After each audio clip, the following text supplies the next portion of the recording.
Welcome back to SportsLine, everybody, here on News Channel 5 Plus. So glad you are with us. We head back to the phones. John's on line 2, wants to talk about the Preds. What's up, John? Hey, I was just wanting to see what you think about the Preds starting off slow and ending really hot, and if maybe they could be the Kings of this year, you know, the LA Kings who... Sure. A few years ago, they were the 8th seed, went all the way, won the Stanley Cup. Sure. You know, I don't know if they have the firepower offensively to hang with some of the other teams in the Western Conference, but if you look at the way they're playing right now, especially defensively and with their goaltending, I think they have a shot. I think Nashville, the Predators, are a threat so long as Pecorine can get hot. If he gets hot and stands on his head, much like Jonathan Quick did a couple of years ago for the LA Kings, sure, I give the Nashville Predators a puncher's chance. You know, they seem to be generating more offense. I think, you know, you look at some of the key players, guys that need to step up in the postseason, guys like James Neal, guys like Ryan Johansson. You know, we need to see more goal production from guys like that. And Pecorine has got to be Pecorine. And as for the slow start and the momentum heading into the playoffs, look, this is the time where you want to be playing your best hockey. The playoffs are right around the corner. And I like the way the Preds have been playing, especially on the road, because, you know, as the top wild card in the Western Conference, they're going to be playing, they're not going to have home ice advantage in pretty much every one of the series that they play. So they're going to have to steal some games on the road, and that's where your goaltender needs to step up. So I give them a puncher's chance. Would I bet on them going all the way and winning the Stanley Cup? At this point, probably not. Thank you. All right. Thanks for the call. We move on and we check in with David on Live 1. What's up, David?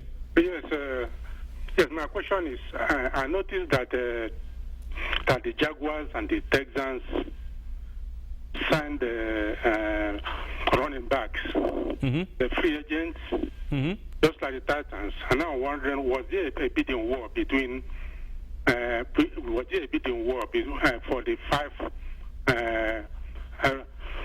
the five top running back free agents between the Titans, Jaguars, and the Texans? Was there a bidding war? No. You ask me, who did the Titans pick up for which running backs? Well, they traded for DeMarco Murray with the Philadelphia Eagles. Yes, but... Yeah, they've got DeMarco Murray, and so, you know, that's a potential workhorse running back for them. If he can have the kind of form he had 2 years ago, playing behind that Dallas Cowboys offensive line where he led the NFL in rushing almost 1,800 yards, I mean, the Titans would love that. Marcus Mariota would definitely love that. And Mike Mularkey would love that even more.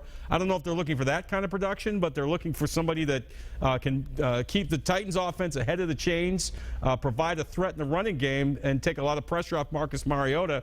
Remember, the Titans front office said all off season so far, their number one priority is providing better protection for Marcus Mariota. And that's not just with the offensive line. That's also with providing a good running game, keep the third downs manageable, and allowing Mariota to be more comfortable in the pocket and not take as many hits as he did last year. Yes, I understand that, but who signed the better running back? Was the Jaguars? Who signed? Oh, I see what you. Or the Titans? Well, all three of them signed running. Right. I understand your question now. Thank you for the call.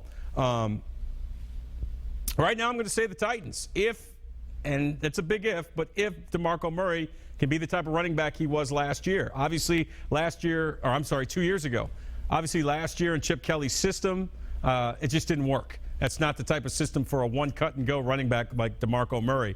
But I think you look at a guy like Mike Mularkey, who spent so much time in Pittsburgh where they had so much success running the football. He knows the zone blocking schemes and the man-on-man blocking schemes, hopefully that are going to provide holes for DeMarco Murray to be that one-cut-and-go runner. So I would say early returns, say the Tennessee Titans have had the better of it in the running back department. I think DeMarco Murray still has a lot of miles left on his chassis, if you will. And if they can design a good running game to allow him to utilize the skills he does best. And don't forget, he's a really good pass catcher out of the backfield as well. So we certainly will wait and see on that. But I think it's a bold move by John Robinson, the new Titans GM, and we'll see if it pays off. We appreciate the call. Look, phone lines are banked here. Let's go to Jim on line 2. What's up, Jim? Hey, John, how are you, man? I'm great, man. How are you? Thanks for calling in. Thank you for doing this show. I appreciate it. Sure. Happy labor of love. Here a few hours in advance. Appreciate it. Hey, I just want to say, I know you're big on the offensive line guy for the Titans, but, Yeah. They just picked up Jones, the center from the Texans, and he can play left and right guard also. They can move him around, but I really think they have to go for the Florida State cornerback. I think if they can cement that secondary, and they already picked up the Steelers quarterback, they picked up the safety. They have one more safety to fill up, and this guy from Florida State is killer, man, like tops at the combine. I really think if they go that way, their secondary is secure, and they can pick up some other offensive linemen. What do you think about that? Well, and thanks for the call. Jalen Ramsey's he's going to be a great football player by all indications. He has all the measurables, okay? He had a great combine. This guy's the first defensive back to start at Florida State since Deion Sanders, and he's a local product. I get it. But again, I go back to what I said earlier with the previous caller. When you have your head coach and GM saying our number one priority this offseason is protecting our franchise quarterback, and you have a guy like Laramie Tunsil who's being compared to some of the better tackles in the league right now. I talked to 3 personnel and draft experts at the NFL Combine, and they all said the same thing.